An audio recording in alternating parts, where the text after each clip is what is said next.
Hello, I'm Mark Simmons, author of Agent Cicero, Hitler's Most Successful Spy.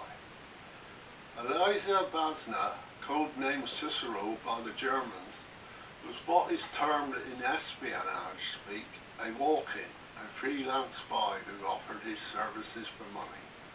Bazna, an Albanian who had lived and worked in Turkey for years at various trades, was in 1943 employed as a personal servant, a valet, to the ambassador at the British Embassy in Ankara, where he photographed secret documents and sold them to his contact at the German embassy.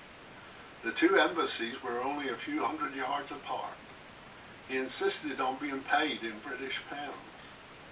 Agent Cicero was my second espionage story, its genesis coming out of my first spy book, The Rebecca Code. For in both books, German agents are funded by counterfeit money, on the whole not very successfully, as the banknotes were usually too large and attracted unwanted attention. Produced under Operation Barnard, a Nazi scheme to use forged banknotes to undermine Allied economies, one byproduct of which was to fund their secret agents. I fondly remember the film Five Fingers about the Cicero episode, supposed to be a true story, but far from it, I was to discover. Yet I still like it as pure entertainment, starring James Mason in the title role.